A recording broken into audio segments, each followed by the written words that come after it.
मैं चाँद आज सुनाने जा रही हूँ वरिष्ठ कथाकार गजेंद्र रावत की कहानी वो। रोज़ के मुकाबले आज मेट्रो ट्रेन में कम लोग थे। वैसे तो सभी लोग सीटों पर बैठे थे, फिर भी कुछ एक सीटें खाली पड़ी थीं। इक्के दुक्के नौजवान न जाने किस उधेड़बुन में पारदर्शी शीशों से सटकर खड़े बाहर के दौड़ते नज़ारों को ताक रहे थे। कोच साफ धुला और चटक था, जो भीतर से किसी पश्चिमी देश की ट्रेन सा लग रहा था, मगर बाहर वही तीसरी दुनिया। बहुत स्टेशन गुजरने के बाद शैलेश की बगल की सीट पर एक आदमी आ बैठा। देर तक बिल्कुल अकेले, चुप, अपने आप तक सीमित रहने की वजह से वो बड़ा असहज महसूस कर रहा था। उसके लिए ये अनजान शहर और बेगाने लोग आदत में ठीक नहीं बैठ रहे थे। इसी कारण वो उद्विग्न था, मानो भीतर ही भीतर किसी तूफान को थामे हुए हो। फिर भी उन सभी उपक्रमों से उभरते हुए उसने उस व्यक्ति को देखा। वो गोरा था, नेक टाई लगाए हुए, एकदम सूटेड बूटेड। कोई कंपनी एग्जीक्यूटिव होगा, बस एक नज़र में उसने अंदाज़ा लगाया। उस आदमी में एक खासियत थी, उसके चेहरे पर कहीं भी किसी तरह का पेचो खम ना था, ना ही ओढ़ी हुई संजीदगी। वो ना किसी तनाव में बना हुआ था, ना ही चेहरे पर कोई बनावटीपन। वो बड़ा ही आत्मीय लग रहा था, खुली किताब सा, पन्ना पन्ना। पंजाबी है शायद। शैलेश कनखियों से उसे देखता, चुप सोचता रहा। रंग भी गोरा है, नैनक्श भी तीखे। वो कुछ देर इसी इंतज़ार में चुप रहा कि शुरुआत उसकी तरफ से हो तो बेहतर है। जमी हुई बर्फ़ कौन तोड़े, ये सवाल चुप्पी की शक्ल में दोनों के बीच लटकता रहा। और ट्रेन शैलेश की इस उद्विग्नता से निरपेक्ष अपनी गति से दौड़ी चली जा रही थी।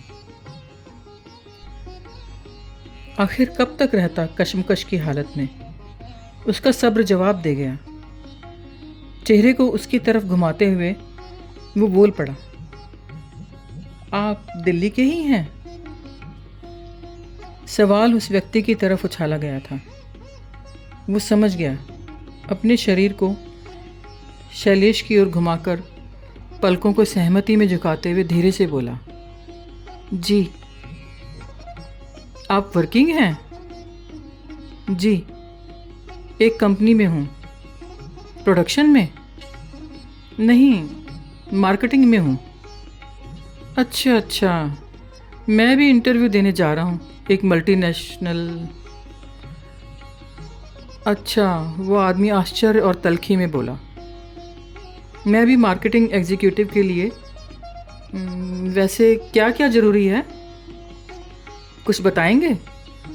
शैलेश ने डरते डरते सवाल किया कि कहीं बातचीत ही बंद ना कर दे। उसने उसके चेहरे पर देखकर इस बात की जांच कर ली।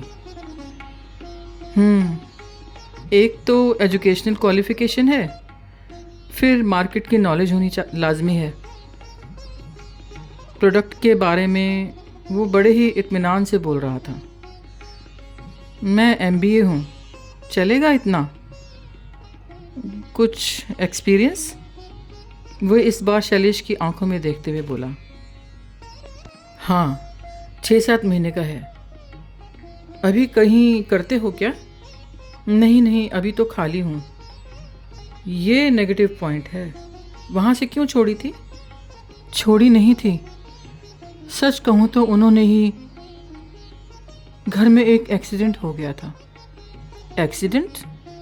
वो चौंक कर बोला, हाँ, हम लोग 4 जन थे घर में।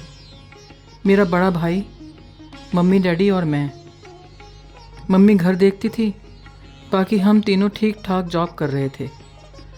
घर में कोई कमी नहीं थी, जो चाहते वो कर लेते। वो पूरी तरह शैलेश की तरफ घूम गया और बड़े ही आश्चर्य से उसकी आंखों में देखने लगा। ट्रेन के भीतर यात्रियों की संख्या बढ़ती जा रही थी। सभी सीटें भर चुकी थी और उन दोनों के आसपास भी लोग खड़े थे। पर ज़्यादा दिन ऐसा नहीं रहा। किस्मत कहो, भगवान कहो, जो भी है, उसे ये सब नहीं भाया। एक भयंकर रोड एक्सीडेंट में मेरे डैड और भाई की मौत हो गई। शैलेश थोड़ी देर रुक गया, आंखें बंद कर ली और फिर धीरे धीरे कहने लगा, ये सब भी एक बार सहन हो सकता था, पर जिस दिन से ये एक्सीडेंट हुआ उसी दिन से माँ सदमे में आ गई। वो बोल नहीं पाती या बोलती ही नहीं है। पता नहीं क्या हो गया है माँ को। शैलेश बोलते बोलते रुआंसा हो गया। उसका बोलना रुक गया, पर कुछ ध्वनि उसके मुंह से लगातार निकलती रही। थोड़ी देर में उसने सिर उठाकर चारों तरफ देखा। ट्रेन एक स्टेशन पर रुकी हुई थी। लोग बाग चढ़ उतर रहे थे। उफ, अफसोस, बहुत बुरा हुआ। उसका स्वर दर्द भरा था। माँ की हालत ऐसी है कि वे घंटों घंटों दीवारों को देखती रहती है। देर देर तक न जाने कहाँ गुमसुम सी खोई रहती है। डॉक्टरों से राय भी ली, पर कुछ न हो सका। माँ की इस हालत की वजह से मैं महीनों जॉब पर न जा सका। जब गया तो उन्होंने जवाब दे दिया। दे सिंपली रिफ्यूज्ड। शैलेश की आंखों में फिर नमी उभर आई। वो ट्रेन की छत पर टकटकी लगाए देखने लगा। उसने चुप लगा ली थी, मानो भीतर के उफनते आंसुओं को नियंत्रित करने में लगा हो। और वो नज़रें उठाकर शैलेश की आंखों में नमी देखता रहा। कुछ नमी उसकी आंखों तक उतर आई। दोनों के बीच चुप्पी महसूस कर वो बोला, अब कैसी है माँ? आँख नाक से पैदा हुए तरल को रुमाल से पोंछकर शैलेश बोला, अभी कुछ ठीक है। अब तो नाम लेती है मेरा, शैली। बस और कुछ नहीं बोल पाती। कोशिश करती हैं, नहीं होता तो रो पड़ती हैं। इतना कहकर वो चुप हो गया। उसने 2-3 लंबी सांसें खींची, मानो ताकत इकट्ठी की हो। ये जॉब हर हाल में मिलनी चाहिए। 2 जिंदगियों का सवाल है। एक छोटा सा अंतराल खाली रहा। फिर दोबारा उसकी आवाज़ सुनाई देने लगी। माँ के होंठ नहीं बोलते, पर आंखें बोलती हैं। सुबह जब मैं इंटरव्यू के लिए तैयार होकर उनके सामने खड़ा हुआ तो उन्होंने मेरे माथे को कई बार चूमा। मैंने उनकी आंखों में ढेर सपने देखे। वो झुका और उसके चेहरे पर एकटक देखता रहा। शैलेश की आंखों का तरल पलकों को भिगो दे रहा था। 2 राउंड तो मैं इंटरव्यू के क्रॉस कर गया हूँ। सुना है तीसरे राउंड में सिर्फ 2 ही कैंडिडेट्स हैं, एक मैं, एक कोई दूसरा। शैलेश धीरे धीरे बोल रहा था।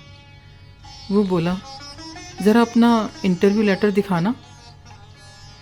एक अजीब सी जिज्ञासा उसकी आंखों में थी। शैलेश ने बैग खोलकर ढेर कागज़ों के बीच से एक कागज़ ढूंढकर उसके हाथ में रख दिया। वो इंटरव्यू लेटर को देर तक देखता रहा। वो खामोश था, फिर भी उसकी आंखें, भवें और माथे की हल्की सलवटें आश्चर्य से भरी थी। शैलेश इन अजीब प्रतिक्रियाओं से हैरान था। उसे समझ नहीं आ रहा था कि आखिर वो तरह तरह के मुंह क्यों बना रहा है। जब उससे रहा नहीं गया तो पूछ बैठा, क्यों, क्या बात है? आप जानते हैं इस कंपनी को? हाँ, जानता कौन नहीं है। और मैं तो पिछले 8 साल से मार्केटिंग प्रोफेशन में हूँ। बड़ी मल्टीनेशनल है। वो सहज हो चुका था। अच्छी ऑफ़र है। You are lucky mister Shailesh. Thank you sir, पर बात तो जॉब मिलने पर है ना। अरे मिलेगी क्यों नहीं, यू आर वेल क्वालिफाइड। अब उसके चेहरे पर मुस्कान बिखरी हुई थी। कुछ देर में ही वो फिर बोला, 2 राउंड तो तुम क्रॉस कर ही चुके हो, अब रह ही क्या गया है, सब हो जाएगा, डोंट वरी। शैलेश को बड़ी तसल्ली हुई। अच्छा, हमारा एक ही प्रोफेशन है, हो सकता है कभी फ्यूचर में मिलना हो जाए, या एक ही कंपनी में भी।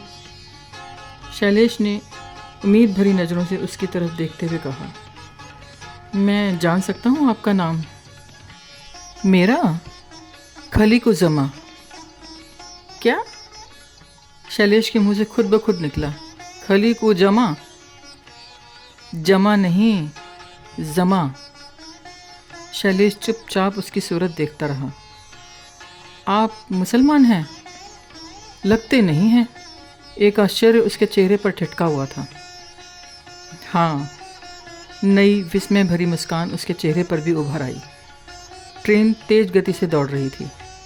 बाहर के दृश्य सिनेमा रील से बदलते जा रहे थे। हाथ में पकड़े इंटरव्यू लेटर पर झुकते हुए शैलेश बोला, पहले 2 राउंड तो नेहरू प्लेस में हुए थे, फाइनल शायद हेडक्वार्टर में है। कहाँ उतरना पड़ेगा इसके लिए? एक स्टेशन छोड़कर उतरते ही एक बड़ा मॉल है, उसके पीछे की बिल्डिंग्स में होना चाहिए।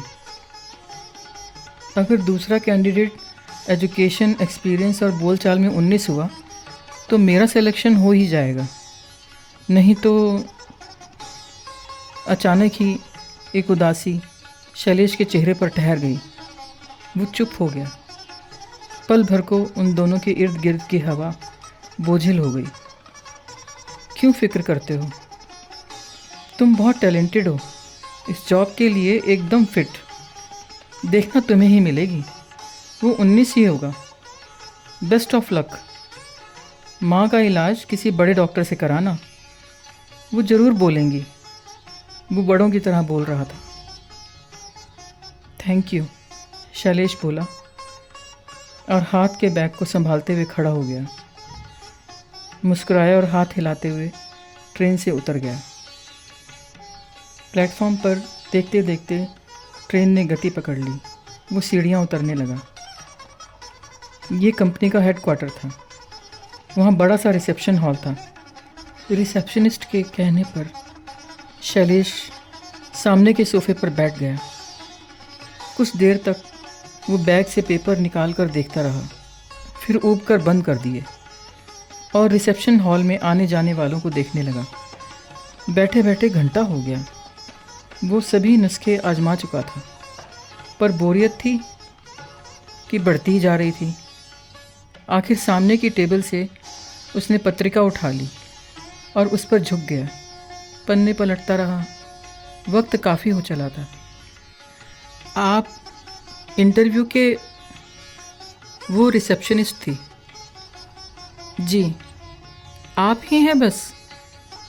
रिसेप्शनिस्ट बोली। 2 कैंडिडेट थे ना यहाँ तो? जी, शैलेश उस लड़की की तरफ देखते हुए बोला। आप मिस्टर? मैं शैलेश उपाध्याय। रिसेप्शनिस्ट के हाथों में कुछ कागज़ थे। फिर उन्हें देखते हुए बोली, आप चलिए मिस्टर शैलेश। और फर्श के उसी बिंदु से यू टर्न लेकर बॉस के चैम्बर की ओर चल दी। पीछे पीछे बैग और कागज़ समेटता शैलेश भी चलने लगा।